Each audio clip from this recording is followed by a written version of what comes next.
Mais qu'est-ce qu'il dit le pompounet? Oh, c'est gentil, ça, vous avez un bonjour de la part de Pompon. C'est peut-être la vidéo qui m'a donné le plus de travail. Concrètement, au menu, on a relocalisation de la batterie dans le coffre, on sort le calculo pour changer le map, mais surtout, ce que je vous avais promis, on fait un plénum d'admission soudé en alu, fait maison, et régulateur de pression d'essence, fait maison. Bref, on a de la planche sur le pain, c'est parti. Il est temps de remettre le tableau de bord en place, mais il s'avère que tous les câbles de commande d'air chaud et d'air frais, tous les clips, ils ont tous pété. Donc on peut plus rien actionner. Ils sont tous morts et fancy boy que je suis, je peux pas me permettre de rouler sans avoir l'air frais ou l'air chaud. Donc j'ai eu l'idée d'utiliser des dominos. Voilà, un truc comme ça et je passe le câble dedans. Parfait.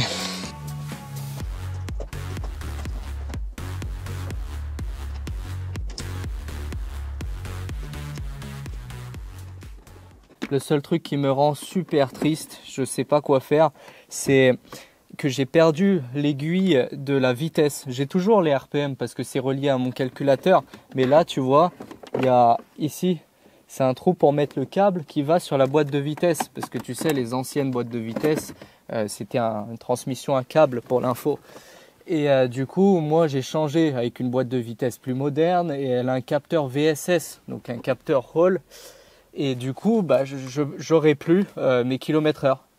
Je ne saurais pas si je dépasse la limitation de vitesse et je ne sais pas vraiment quoi faire. Je sais qu'il y a des boîtiers américains, ça coûte genre 500 balles sans la livraison, sans les douanes, qui transforment un signal électronique en signal à câble. Tu vois, c'est une sorte de moteur qui reprend l'info VSS et qui fait tourner un câble pour se piquer là-dedans.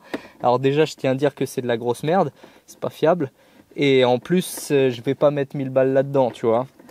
Et du coup, l'autre alternative, c'est mettre un truc GPS. Mais je vous ai dit, c'est un sleeper. Je veux pas mettre des compteurs dégueulasses comme les Keke Tuning. Et du coup, je sais pas quoi faire. Je pourrais peut-être intégrer l'aiguille du GPS là-dedans, essayer d'afficher là-dessus, mais ça va être un travail de 2 semaines. Et est-ce que j'ai envie de passer 2 semaines à faire un compteur kilométrique? Est-ce que tu as envie de me voir passer 2 semaines sur un compteur kilométrique? C'est pas incroyable. Ou alors je mets juste Waze sur le côté, je mets mon téléphone avec Waze. Voilà, ça c'est à peu près remonté. Un autre truc qui peut jouer sur ma stabilité de direction, c'est les silent blocks de la barre stab. Donc ils sont vieux, ils ont 30 ans, donc on va les changer. On va mettre ça, c'est du polyuréthane Powerflex. Je vous ai déjà dit que je suis pas un grand fan de ça. Mais ça concerne juste la barre stab. Donc ça va pas jouer beaucoup sur mes vibrations de l'habitacle. Et puis de toute façon, c'était même pas 20 €. Donc à ce prix-là, c'est comme d'origine. Hein, donc il n'y a pas de souci. Et ce qui est bien avec cette voiture, c'est que du coup, je dois tomber tout le berceau, les triangles, la totale en fait. Bah alors, qu'est-ce qu'il y a, Pompounet? Je te reconnais plus là. T'as le pompon humide.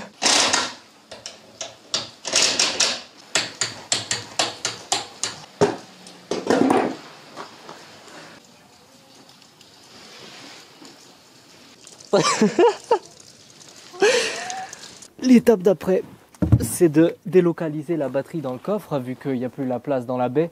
Donc on va la mettre ici. Il va falloir que je lui fabrique des fixations et qu'on fasse le câblage. Donc j'ai déjà tiré un gros fil rouge. Il sort ici d'ailleurs. On voit rien du tout. Je l'ai fait passer à l'intérieur de ce cache. Il ressort dans la baie moteur. Alors ce cache maintenant il tient plus bien parce que j'ai pété quasiment tous les clips. Ils ont 30 ans et tout était pourri. Maintenant, pour relier tout ça, il va me falloir du câble en grosse section, notamment pour tirer les masses, les conneries. Et astuce de Ratus Maximus, c'est que ça coûte moins cher d'acheter des pinces comme ça, premier prix, toutes pourries pour diesel, comme ça c'est bien épais, que d'acheter le câble cuivre au mètre. Voilà ce que ça donne avec la batterie dans le coffre. Donc je lui ai fait une petite fixation en tige filetée. J'ai mis la masse à la caisse et j'ai même mis de la petite mousse ici pour qu'elle se mette bien, qu'elle se mette à l'aise. J'ai été fancy boy, j'ai fait de l'art contemporain sur le fusible. J'en ai mis 2 parce que c'était trop petit, on relie le plus et puis voilà quoi, c'est fait.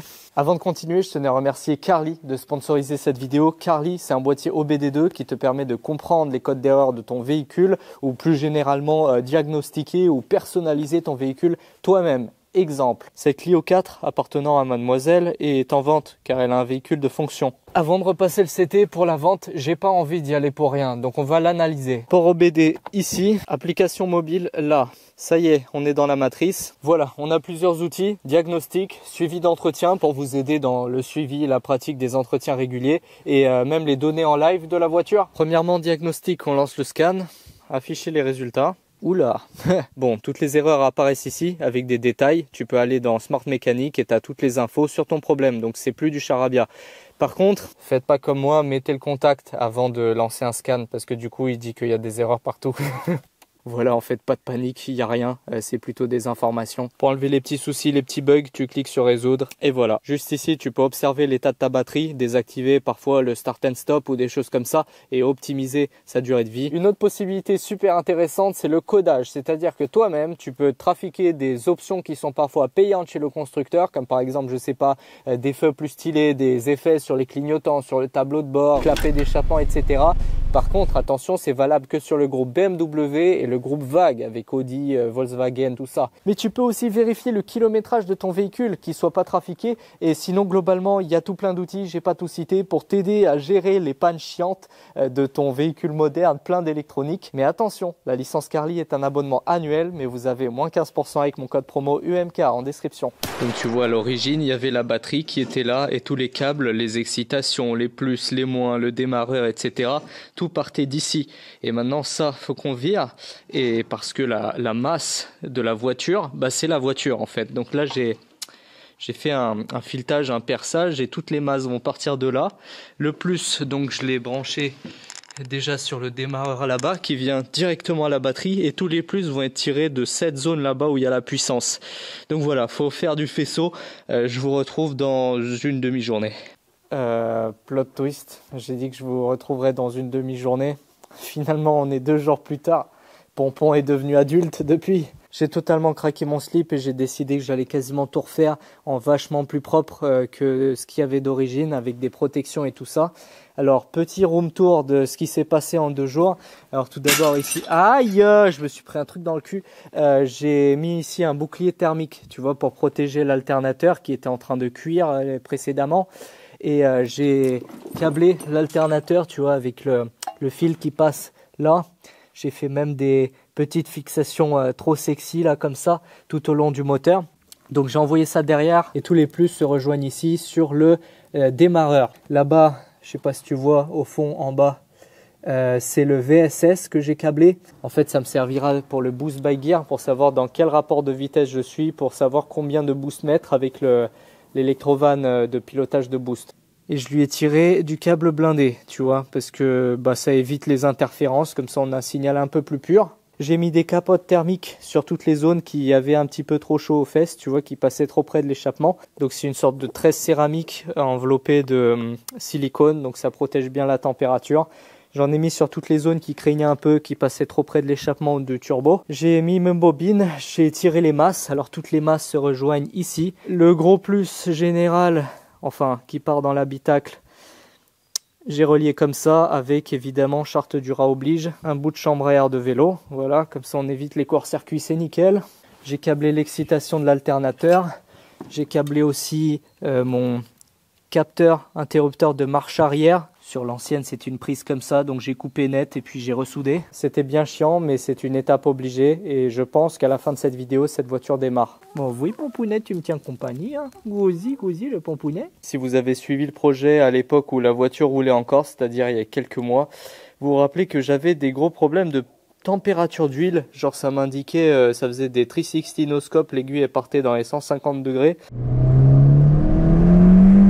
Oh, putain, il s'est coupé pile poil au moment là. T'as vu la voiture comme elle est partie? d'huile, elle fonctionne.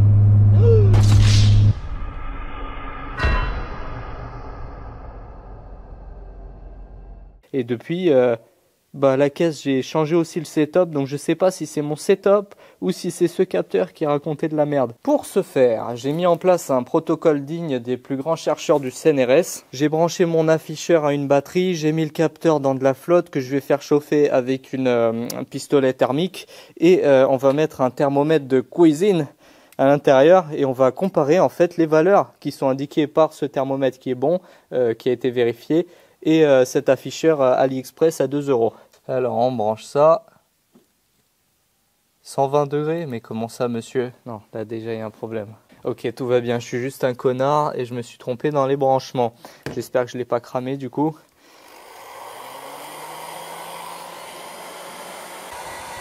J'aurais peut-être dû le mettre dans l'huile parce que quand je vais taper les 100 degrés, ça va bouillir. Ah ouais, c'était une idée de merde. Ok, premier palier de température, on est vers 40 degrés. Et là, ça indique... Ah bah c'est plutôt pas mal, hein. 40 et quelques. Bah c'est exactement ça, on est à 44. 53, à peu près 53, 55. Pas mal pour l'instant. 80 degrés ici. 80 degrés là. 93. 93. 120. 120. La bonne soupe. 130 degrés. À partir de 120, il raconte des salades. Donc, AliExpress, ça coûte 5 € cette sonde. Et tous ceux qui disent AliExpress, ça marche pas. Bah, regarde, la preuve, c'est extrêmement précis. Et du coup, ça veut bien dire, bel et bien dire, que le problème, c'était mon moteur et non pas la sonde AliExpress. Merde. Yeah, boy. J'ai une nouvelle machine de chez Vevor là. Un testeur d'injecteurs. Donc mes anciens injecteurs, enfin ceux que j'ai roulés sur cette caisse, c'est des Bosch, allez focus Michel. Focus ma gueule mais pas les injos. C'était des Bosch officiels normalement de chez Autodoc. Je les ai payés genre 40 €, même pas 35 € pièce. J'en ai acheté 4. C'est des genre 800 cc. Donc on va voir si les fameuses rumeurs comme quoi c'est des fakes et tout sont vraies. Moi je pense pas. On va les tester aujourd'hui. Et je vais en profiter aussi pour peut-être confirmer mes doutes, comme quoi ces injecteurs sont des injecteurs de Volkswagen TFSI, un truc comme ça, où c'est des injos secondaires qui se déclenchent que au-dessus d'un certain RPM, ils injectent que genre à 5000 RPM, et donc ça voudrait dire qu'ils ont un dead time tellement énorme, soit ma résolution de la table est trop faible, soit ma table arrive en saturation. Donc il y a des problèmes de dead time et il faut que je vois comment ça se passe. Donc on va les mettre dedans. J'espère que j'ai rien oublié de serrer. Je sais pas exactement comment ça se passe, mais go hein.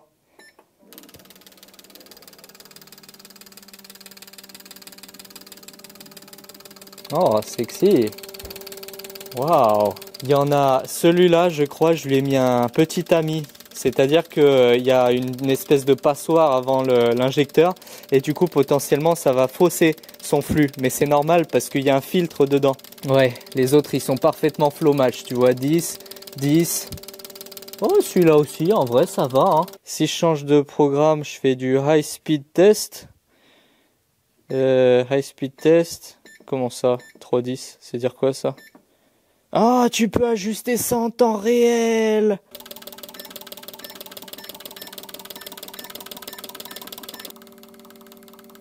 Oh waouh, c'est peut-être ça mon dead time. Donc en fait, ça c'est en millisecondes. Là, je suis à 1,5, ils font plus rien. Oh non, j'ai un dead time de 1,5. Donc c'était bel et bien ça en fait. Mon problème, c'est que j'ai un dead time de gros porc. En ce qui concerne le volume, là je suis à 28, là je suis à 28, 28. 26 du coup parce qu'il y a un petit filtre et ça le perturbe. High speed test c'est le 4. Il y a un petit dernier shifting speed test, je sais pas ce que ça fait. Waouh. Ok. Non attends, je viens de percuter un truc de ouf. On peut régler la pression, tu vois, ça c'est la pression d'essence. Tu peux augmenter, par exemple là on est à 4 bars. Oh waouh! Conclusion sur ces Injo, c'est des originaux, contrairement à ce que les rumeurs pourraient courir. Ils ont un volume de gros port, hein, genre 700-800 cc, un truc comme ça, et ils sont tout à fait équilibrés. Pour autant, même si je te donne la ref là, si jamais ça t'intéresse, je ne recommande absolument pas que tu les achètes, pour la simple et bonne raison que bah moi j'ai pris au moins cher, j'ai pas cherché à réfléchir ni à creuser et je me suis rendu compte que en fait c'est des Injo secondaires. Ils sont pas faits pour tenir un ralenti ou des bas régimes, ils sont faits pour aider quand ta voiture est pleine balle au rupteur. Donc ça fait qu'ils ont un temps mort énorme de 1,6 millisecondes. Pour te donner un ordre d'idée, un injecteur normal c'est de l'ordre de 1 milliseconde de temps mort. Ça fait que quand ton calculateur envoie un signal très faible pour qu'il ouvre très peu, bah au final il l'ouvre même pas. Donc pour qu'il ouvre très peu, il faut que tu compenses en mettant des patchs sur des problèmes avec d'autres problèmes. Prendre ça, c'est une très très mauvaise base sur tes cartos parce que tu n'auras que des problèmes. Mais bon, ça a marché jusqu'ici, j'ai réussi à patcher avec de la merde et au final il fonctionne et puis fuck it, hein. De toute façon, on fait avec ce qu'on a. C'est le motto de ce projet, tu prends au moins cher et tu t'adaptes. Pour la 40e fois, je vais devoir démonter et modifier le fameux Maxicum, le calculateur fait maison. Là, j'ai le map. Tu vois, ce map, il est bridé à 1 bar 5. C'est-à-dire que si tu prends plus d'un bar 5, bah ça ne lit pas. Donc, j'ai acheté un nouveau map. Je crois que c'est un 5 bar, celui-là. Et donc, il va falloir dessouder lui, sans tout casser. Et le calibrer ensuite.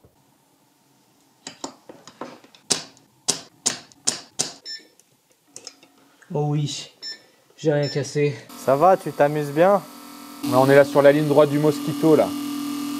7000 RPM.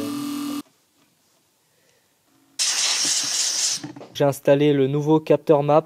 Tu le vois, il est tout joli, tout mignon. Je l'ai payé genre 5 balles sur AliExpress. Juste pour te dire, d'origine, ça coûte entre 50 et 100 euros. Si tu cherches un capteur map 5 ou 7 bars sur Google. Je pense que mon capteur là, vu son prix, c'est sûrement un fake, une copie.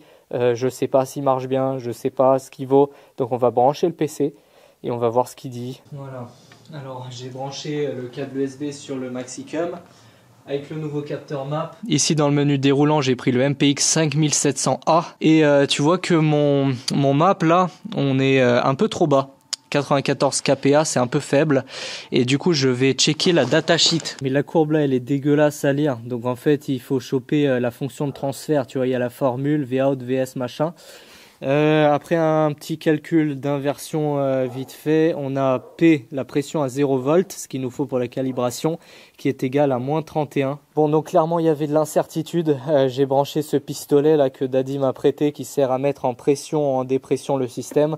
Donc je fais confiance à l'outil juste parce qu'il y a marqué FACOM. Donc si on se met par exemple à 0,5 bar, 0,5 bar ça fait 50 kPa, plus la pression Atmo, là on est censé avoir 150 kPa.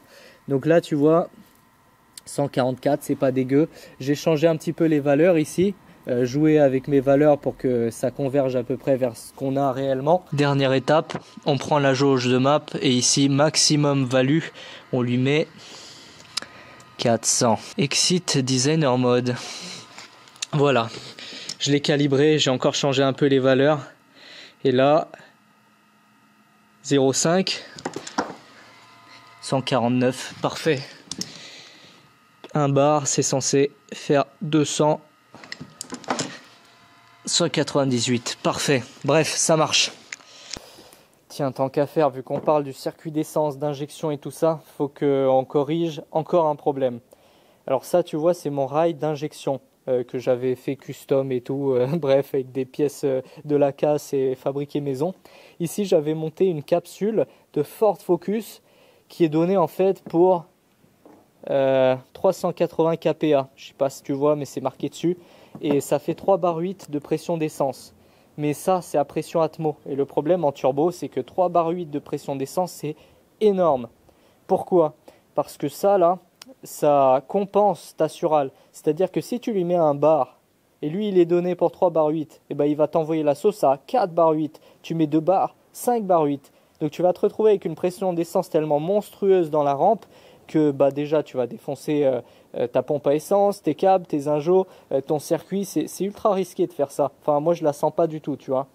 Donc, ce qu'on va faire, c'est que cette capsule, il faut qu'on s'en débarrasse et qu'on en monte une de 3 bars max. Et là, tu vas me dire... Tu achètes un régulateur de pression Racing à 200 balles. Bah non, t'es ravagé ou quoi? Peut-être qu'en France on fait ça, mais pas en Roumanie. Donc nous, ce qu'on va faire, c'est que ça tombe bien, j'ai ça qui traînait dans mon atelier, 2 barres 7, celle-là. Mais forcément, elle se monte pas.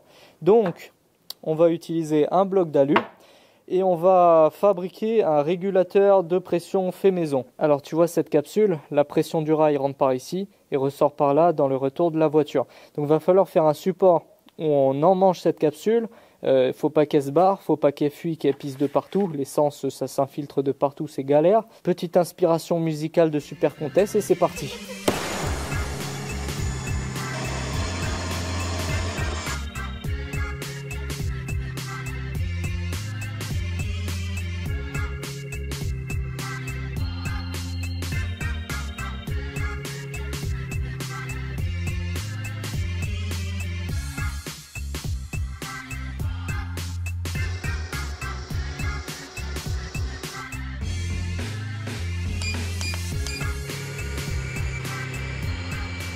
Donc j'ai rectifié proprement ce brut et j'ai fait 2 perçages ici qui vont se mettre à l'intérieur des trous de la rampe.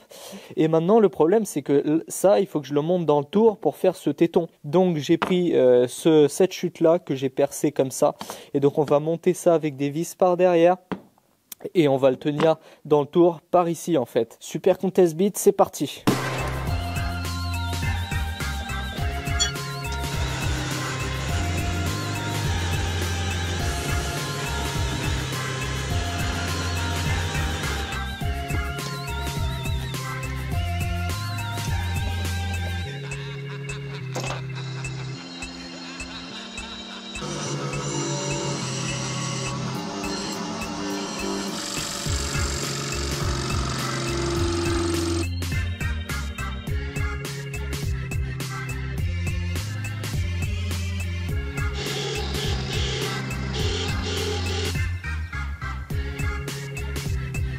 J'ai réalisé le petit téton qui va s'emmancher dans le rail et maintenant à 90 degrés il va falloir faire les perçages avec des cotes particulières pour pouvoir y mettre l'insert avec l'arrivée d'essence, le retour d'essence, etc.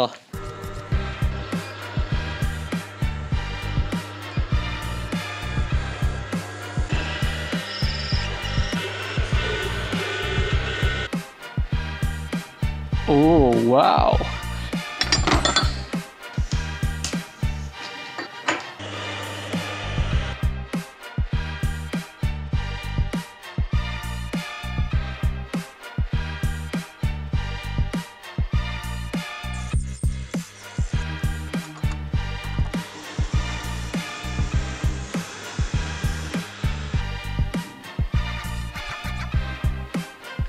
Et voilà le résultat final, c'est beau, c'est shiny, c'est métal, un peu brut de fonderie, mais on s'en fout, c'est pas le but.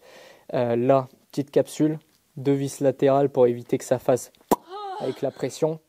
J'ai même usiné ici un raccord rapide, tu sais, un push and lock, avec un filetage en M10. Faire des NPT 1/8, c'est pas ma passion. Et pour étancher le filetage, on m'a recommandé ça. Une espèce de cum PTFE, apparemment c'est bien, apparemment ça a des propriétés hautement cumistiques, du coup j'ai fait confiance et j'en ai mis sur l'huile, sur l'eau, sur l'essence, partout.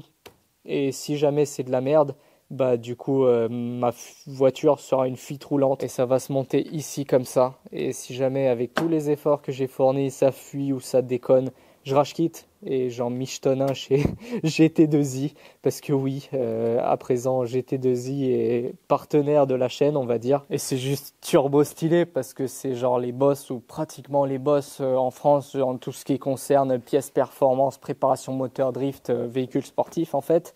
Mais je sais que c'est pas du tout dans l'esprit de ma chaîne d'acheter des trucs de qualité, ni dans l'esprit de ce projet. Vous l'avez compris, le but c'est de partir de la pire base possible que personne connaît et d'essayer d'optimiser un maximum de la merde en achetant de la merde et en faisant le plus possible maison, voir où ça nous mène. Mais pour autant, je sais qu'il y a plein de gens qui me regardent, qui font des prépas, qui trafiquent leur voiture qui sont pas du tout dans cette optique-là, me regarder, m'emmerder, c'est marrant parce que c'est quelqu'un d'autre, mais s'emmerder soi-même, c'est pas marrant et je comprends tout à fait. Donc il y en a plein qui veulent des pièces en lesquelles ils peuvent avoir confiance et tout ça. Et je sais que de toute manière, il y en a plein qui achètent sur le site. Et donc Timothée, un de mes abonnés, du coup, a proposé de mettre en place un code promo moins 15%. Moins 15% sur quasiment tout le site. À vrai dire, j'ai rien à y gagner là-dedans. À part, bon, si je leur demande des pièces, je pense qu'ils vont m'en envoyer.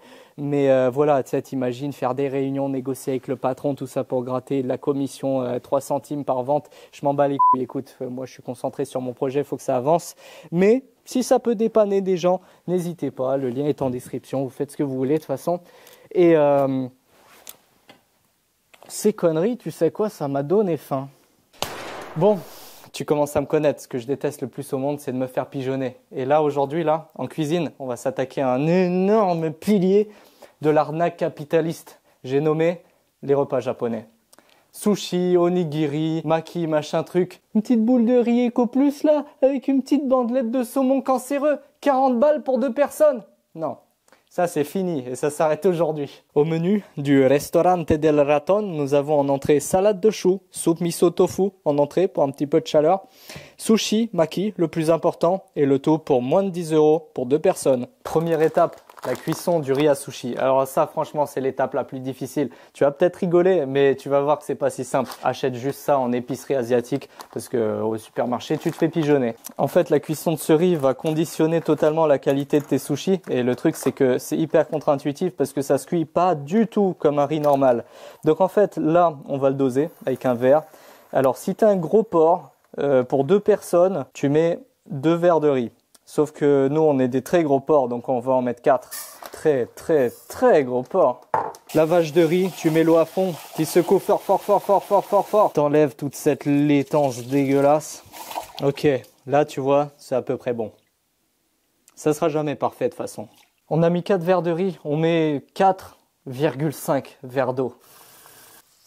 On entame l'étape que tout le monde redoute. Le plus dur, c'est la cuisson. Et là, je pense que tu pourras farmer tous les tutoriels sur YouTube de cuisson de riz à sushi.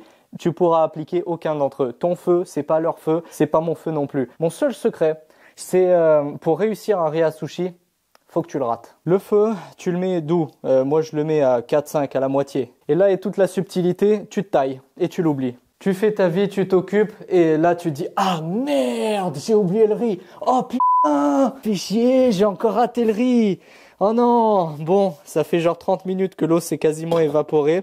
Je baisse encore un cran. Les suceurs diront de pas enlever le couvercle, mais t'es pas un suceur, que je sache. Donc en parallèle, on va préparer l'assaisonnement et ça sera globalement prêt en même temps. Vinaigre de riz, sel, sucre. Pour 2 personnes, ce que je te dis là, tu le divises par 2. 8 cuillères à soupe de vinaigre de riz, 4 petites cuillères à soupe de sucre, 3 petites cuillères à café de sel. Et tu chauffes un petit peu en touillant pour y dissoudre. Pour y dissoudre. C'est truc de lyonnais, tu peux pas comprendre. Toi, t'es une parisienne, toi. Toi, tu dis dissoudre en... Alors, ton riz, tu balances ça par au-dessus. Il n'y a plus d'eau, mais il est encore un petit peu humide. Donc, ce que tu fais, tu le transfères sur du liège et tu le laisses reposer tranquillement. Je crois que ça va être mon meilleur riz à sushi pour de vrai. Je l'ai super bien raté cette fois. Ensuite, tu prendras du saumon. Alors, pour le saumon, tu vas dire « Ah, mais le saumon, c'est cher, c'est pas un truc de rat. » Mec, 6 € le kilo. Tu achètes le poisson entier chez Auchan et c'est bon. T'es un grand garçon, tu prends ton poisson, tu le découpes. Et tu te retrouves avec un truc encore moins cher que du poulet. Évidemment, il y aura un petit peu de travail de nettoyage, des ossages, tout ça. Mais par contre, congèle-le, le poisson. Sinon, tu vas te retrouver avec une salmonelle dans le fiac et là, ça va pas faire plaisir. Pour enlever la peau, petite astuce, tu le mets bien à plat sur le plan de travail. T'accroches la peau, couteau à jambon et tu traces droit. Et t'enlèves les arêtes avec la pince épilée de ta femme, non nettoyée de préférence. Ça fait du umami en bouche. C'est dégueulasse. Oh, voilà, c'est prêt. Ensuite, tu fais des tranches, tel un grand maître sushiteur. Et si tu les rates, si certaines sont moches, eh ben, tu les réserves pour les makis, parce que ça se verra pas. Pour les sushis, c'est le plus simple. Il te faut ton riz, ton poisson, on a tout ce qu'il nous faut. Dans ta main, tu mets du film plastique. J'ai essayé avec des gants, ça ne marche pas. Donc tu prends du film plastique pour pas que ça te colle sur les doigts.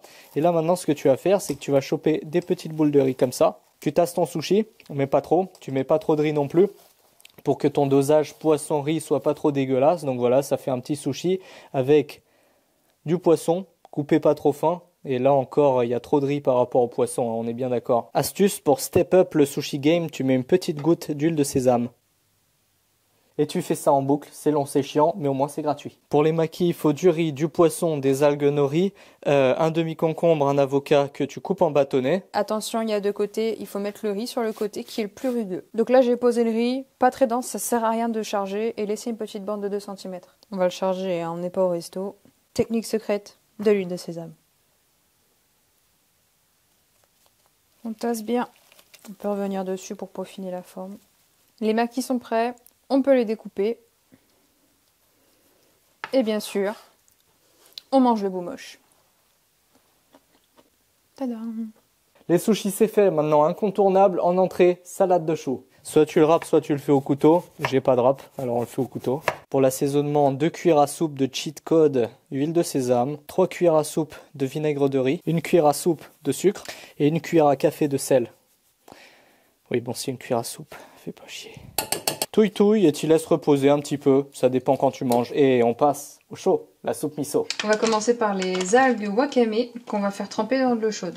Attention, ça gonfle beaucoup. 5 minutes. Ça fait 5 minutes. On va ajouter le dashi. Donc là, il faut mettre 1 cuillère à café. Mais dis donc, Janie, qu'est-ce que le dashi? C'est des granules de poisson. Ça se présente sous cette forme.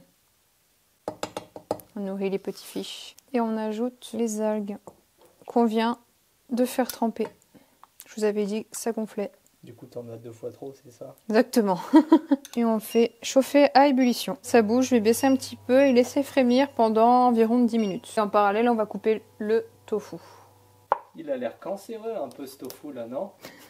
Bref, non, c'est un beau petit tofu. Donc là, c'est comme vous voulez, hein. Nous, on fait des cubes, comme tout le monde, parce qu'on n'a pas de personnalité. Enfin, oignon nouveau pour la présentation. À la fin des 10 minutes, on baisse le feu pour que ça s'arrête de bouillir, puis on prépare notre miso. 3 cuillères à soupe de miso rouge en général, mais vous pouvez aussi prendre du miso blanc. Ensuite, notre miso qu'on a bien mis à part, on va venir prendre un petit peu de notre bouillon. Une louche, ça suffit.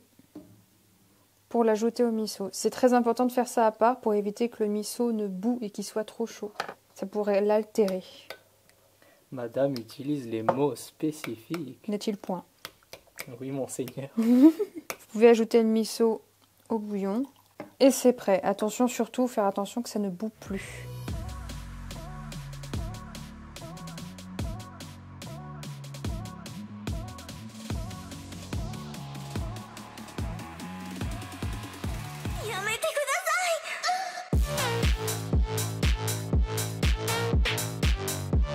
Et voilà le résultat final pour moins de 10 €. L'estomac est bien rempli, le pompon est très gousi et le régulateur Racing est fini. J'ai volé la vanne. À présent, on peut passer au collecteur d'admission sur mesure. Transition. On avait vu la dernière session au banc que ça, c'est bridé 290 chevaux grand max. On peut pas sortir plus parce que les ports sont trop petits. Donc tu vois, c'est vraiment de la merde. Et en plus, ils sont trop longs. Donc ça pourra que tomber dans les tours. Ça marchera pas dans les tours. Donc ça, c'est de la grosse merde. En parallèle de ça, j'avais importé cette admission qui ressemble comme 2 gouttes d'eau d'Angleterre. Alors ça coûte une burne. Il y en a qui partent à 300-400 balles parce que c'est extrêmement rare. Il en existe très très peu dans le monde. Et c'est des HO. On les reconnaît par ça. HO, High Output. Et du coup, tu vois, il y a des connards qui essayent de vendre ça en disant que c'est une High Output. Voilà, il y a le marquage derrière pour pas que tu te fasses baiser. Donc concrètement, là, les ports sont vachement plus larges. Enfin, ouais, quand même notablement plus larges. Mais pour autant, personne ne sait combien cette admission peut sortir. Donc, j'ai pas envie de la monter, aller au banc pour rien et finalement caler à 350 chevaux, tu vois. Et donc, ce qu'on va faire, c'est qu'on va partir de celui-là avec les petits ports. On va dilater les orifices pour les faire plus larges. On va le couper net et on va souder en fait un plénum qu'on va fabriquer. Alors, le plénium. C'est pas Jean Puceau qui explique aujourd'hui parce qu'il y a des calculs, mais on va pas les utiliser. En fait, quand tu designs un collecteur d'admission, tu es d'accord que tu as ton volume, le volume de ta chambre principale et la longueur des conduits qui peut jouer sur tes performances.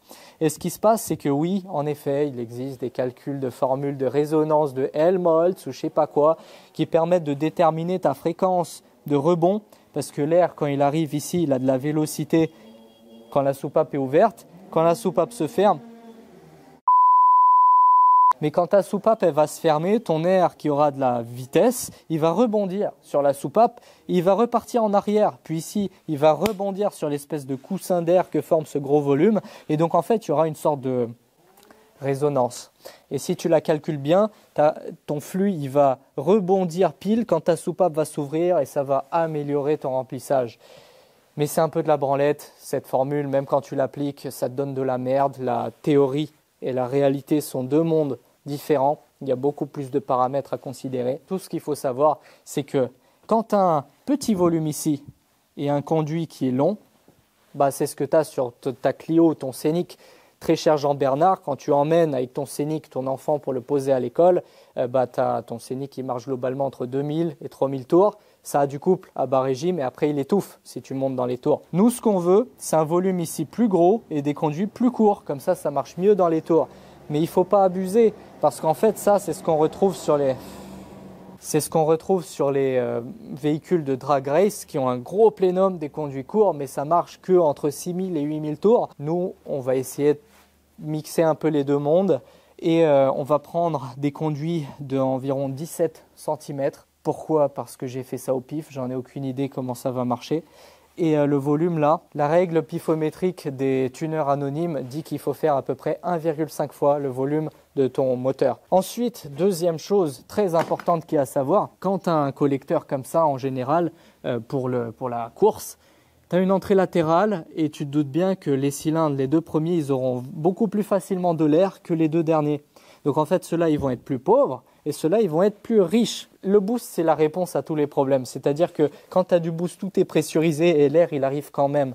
Mais avant d'arriver en charge, en cruise et tout, tu peux même trouer ton piston parce que tu sais pas que ici tu es pauvre et ici tu es riche parce que ton AFR moyen de tous tes échappements, il va être à 14,7, tu vas te dire que c'est bon. Une solution a été développée depuis assez longtemps, c'est les dual plénum. C'est en fait une sorte de tamisage du flux. Tu as l'air qui arrive ici, dans le premier plénum, et qui ensuite est dispatché par des petites fentes sur le gros plénum. Donc là, ce qui va se passer, c'est que du coup, tu auras un petit peu plus tamisé, homogénéisé ton flux pour avoir un peu plus d'équilibrage. Voilà, on tartine.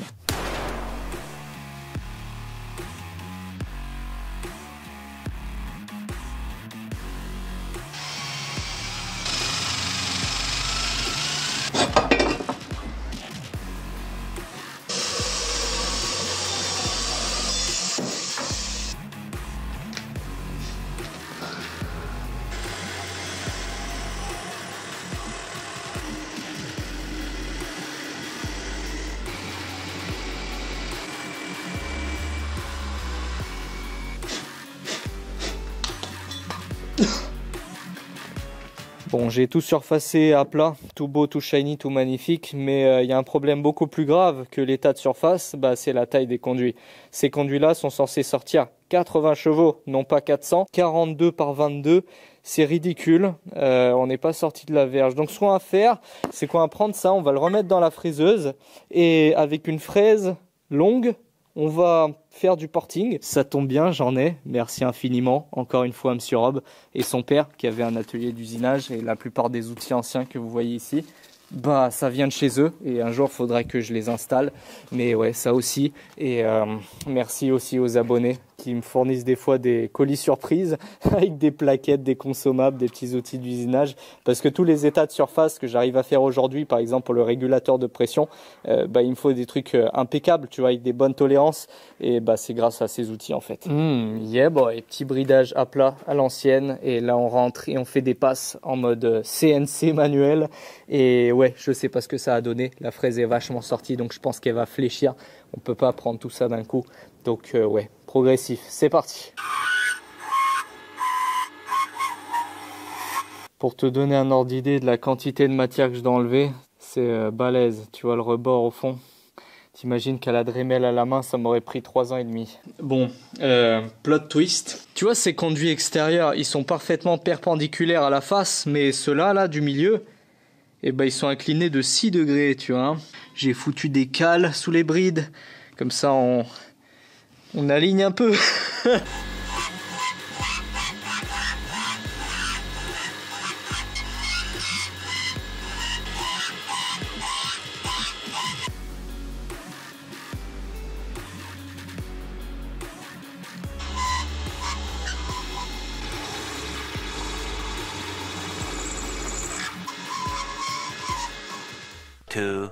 2000 years later. Voilà, une journée entière plus tard, j'ai terminé d'agrandir mes pores avec ma bonne grosse Dremel. Qu'on soit bien d'accord, c'est pas des pores de Honda K20, ni des pores de Volkswagen 1,8 L. Ça reste des petits pores de merde, mais j'ai quand même vachement limité la casse. Tu vois la marge au fond, il me reste en fait à... Faut que j'agrandisse ici aussi, tu vois, il y a une marche, la fraise elle pouvait pas aller plus loin, donc ça je vais le finir à la Dremel.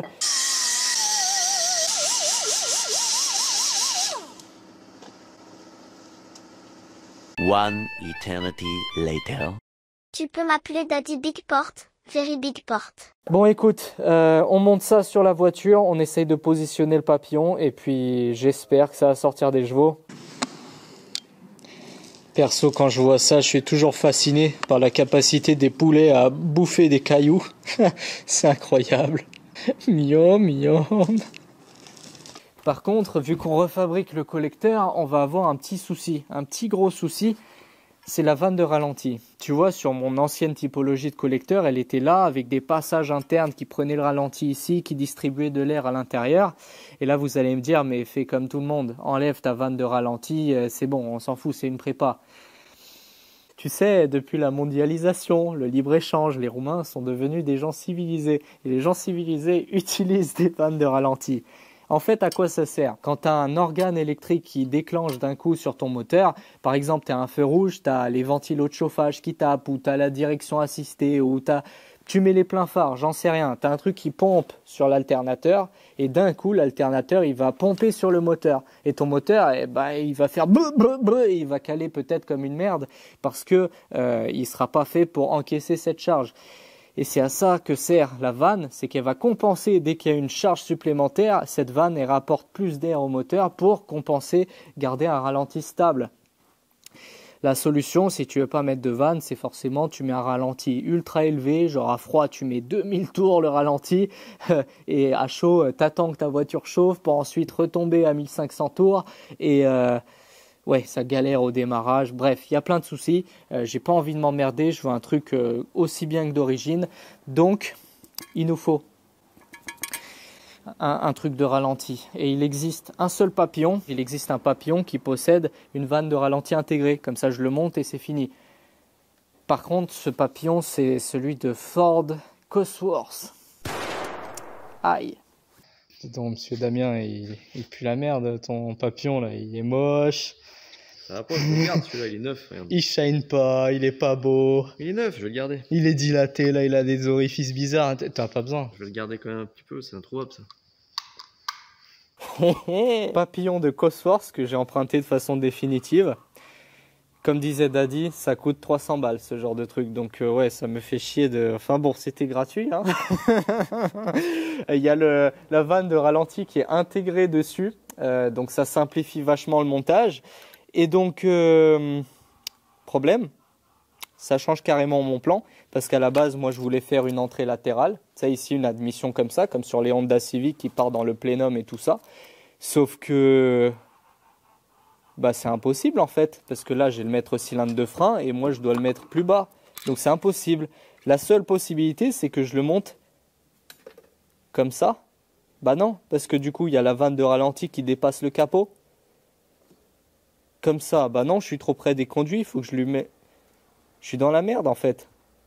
Bah du coup j'ai toujours ça pour rien. Ne t'inquiète pas Daddy Cosworth, celui-là je te le rends. Si je repartais sur l'ancien, et en plus je vais devoir le monter à l'envers, parce qu'avec le piping qui va faire ça, Je peux pas avoir le câble d'accélérateur de ce côté. Et c'est pas possible. Verdict, d'après le théorème du pifomètre, on va mettre le papillon incliné comme ça. Avec un angle de pifométriquement quelque chose autour des 130 degrés. Mais c'est du parcours ici en fait. Chez Daddy, l'atelier le plus chaud du 42. Ouais, t'as pensé à mettre un panneau là comme ça, Daddy's Workshop? Non, je vais déménager je pense. Je veux un sol en béton. Panier de Monsieur Doggy Style, son fidèle compagnon le chien homosexuel. Oh,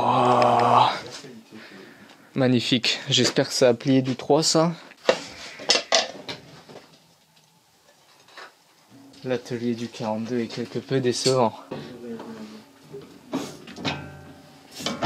Bon, je suis de retour de chez Daddy.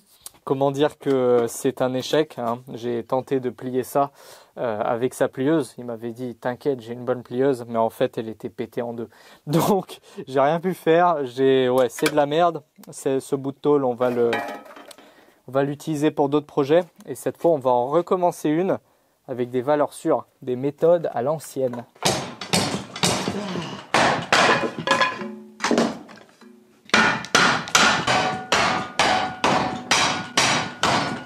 Voilà la première plaque en aluminium, donc la plus épaisse de 3 mm qui va venir sur le collecteur. Bon, je suis bien d'accord, c'est pas une œuvre d'art, mais quand t'as pas d'outils, bah faut pas non plus rêver. Donc ça va venir comme ça. Il me restera à faire les perçages et souder ça sur le collecteur. Et ensuite, on va lui faire le fessier. Le fessier comme ça en arrondi, on va utiliser une rouleuse. Regardez-moi cette merveille, une plieuse de tôle industrielle qui date de l'époque de Staline, ça pèse un âne mort. C'est ultra lourd mais par contre c'est incroyablement solide, c'est incassable. Donc ouais, je suis impatient parce que c'est la première fois que je vais m'en servir. Alors, voyons comment que ça marche. J'ai jamais utilisé de rouleuse donc je suis un peu dans l'inconnu. Dérape un peu, je serre plus. Ok. Et maintenant,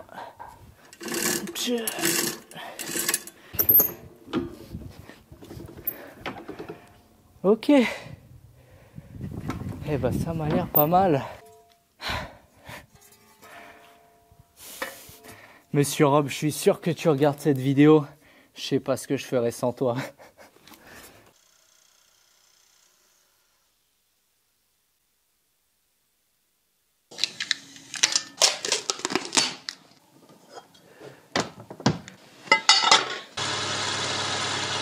Tenez les usineurs, ça c'est cadeau, c'est pour vos yeux, bridé avec du bois. Attendez voir la Gestapo de l'usinage en zone commentaire, ça va être sale.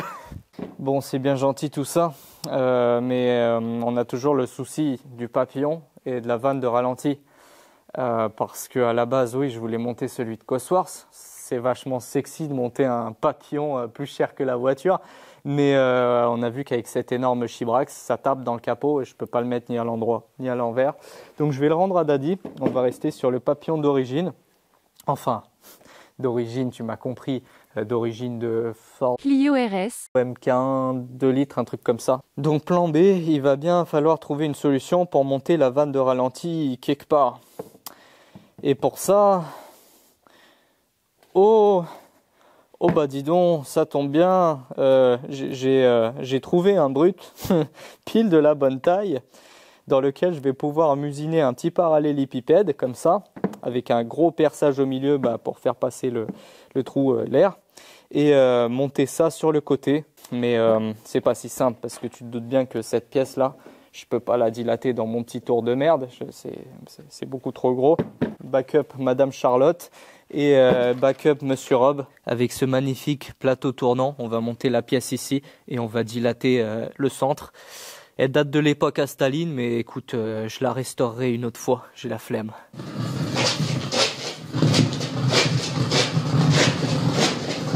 Comment je vais faire?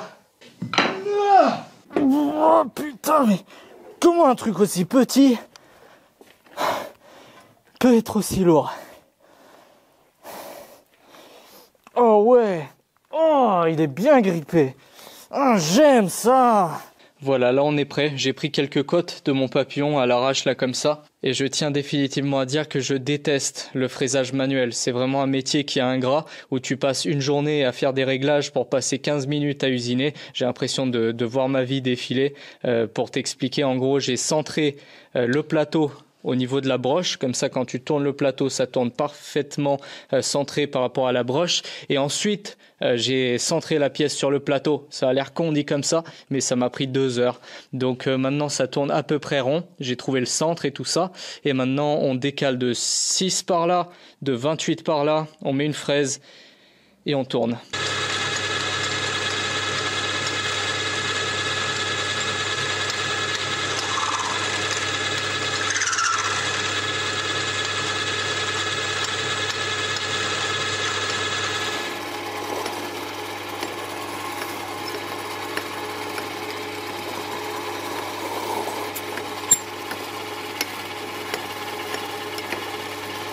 Ah, qu'est-ce qu'on s'amuse.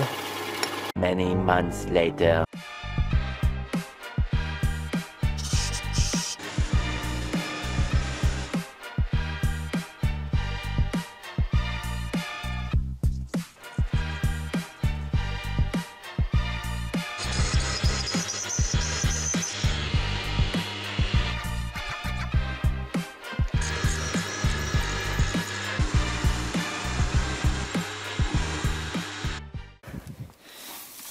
Je crois que c'est bon, j'ai eu ma dose pour aujourd'hui. C'est marrant hein, de fabriquer des pièces comme ça, mais quand ça fait 3 semaines que tu fais que ça et t'as pas l'impression d'avancer, bah ça gonfle quoi. Concrètement, j'ai fini de cracher mon sel, c'est bon, tout va bien. Petit récapitulatif, tu vois, ici mon papillon, j'ai un trou dedans pour le circuit de ralenti. Ça débouche de l'autre côté, ici sur ce passage, qui évidemment va déboucher là. Ce trou-là débouche là au milieu. Le milieu, il dispatche avec la vanne de ralenti qui fappe comme ça, il dispatche sur les côtés. Et sur les côtés, bah, ça repart derrière le papillon, donc dans le plénum. Ici, j'ai aussi usiné une petite plaque intercalaire comme ça, pour déporter, pour des questions de trucs qui tapent dans des trucs. Donc ça donne ça, avec le papillon qui va venir comme ça. Plus qu'à souder, assembler et peut-être que dans une semaine, j'aurai réussi. D'habitude, tu me connais, quand je fais du TIG, je suis là comme ça, debout, une jambe en l'air, un bridage au pied, avec les bras comme ça, dans des positions improbables, parce que j'ai rien pour tenir, j'ai pas de table de soudage, tu vois, je fais ça sur du bois. Donc, c'est de la merde. Ça va être toujours de la merde aujourd'hui, mais j'ai juré de m'appliquer. Donc, tu as vu, pour preuve, j'ai mis des petites brides comme ça par en dessous, pour tenir mon aluminium en place, pour que je puisse le pointer avec les 2 mains, les coudes posés, tu vois. On fait chauffer le poste, on préchauffe la pièce et on envoie la sauce. Here we go, baby!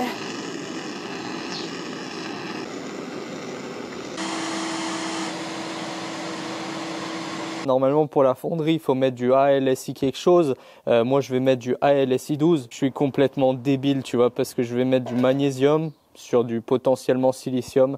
J'aurais dû prendre du 60. Tu vois, je t'ai dit, aujourd'hui je me mets bien, je bride ça bien, je fais pas de montage bizarre, pas de trucs en équilibre, et puis je pose mes coudes pour m'appliquer. Yeah boy! Oh yeah boy! Tu vois, ici j'ai prévu une marche d'escalier exprès pour bien remplir et pour ensuite enlever de la matière en forme de trompette, un peu un champignon. Et oui, évidemment, j'ai bien bridé mon collecteur sur une culasse de qui traînait chez moi, histoire de contrôler un peu la déformation parce que ça va bouger énormément. Donc j'y préchauffe parce que sinon je fonds ma torche.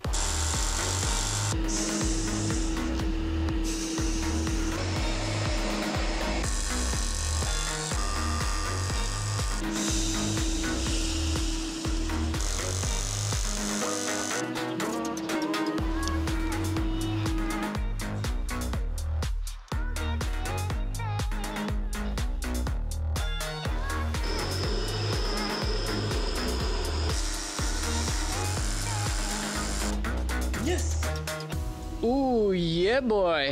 Du coup, ce qu'il a fait Daddy Big Port. hors caméra depuis tout à l'heure, là où j'avais fait mes soudures. Déjà, j'ai peaufiné ma tôle que j'avais roulée tout à l'heure avec des profils comme ça, un peu pour créer un cône. Et donc, un cône, quoi, c'est bon, je ne vais pas t'expliquer ce que c'est qu'un putain de cône. Donc ça, tu as compris, je vais le monter comme ça. Ça sera mon plénum.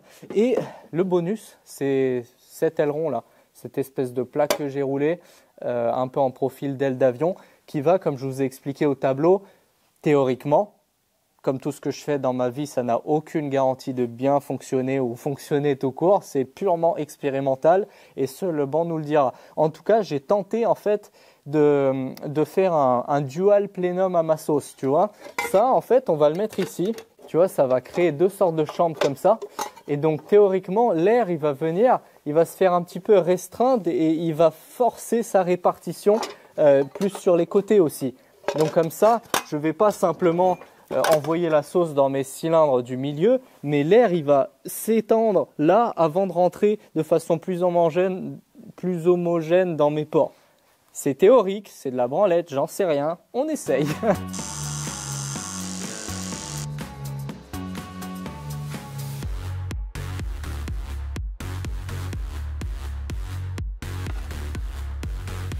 Mouah.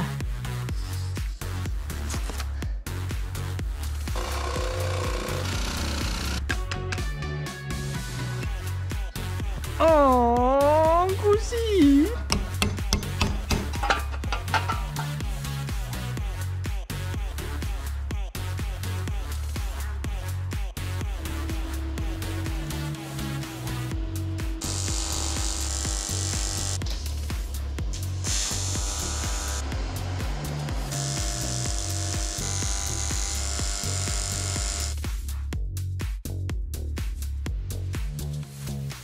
Je suis plutôt content.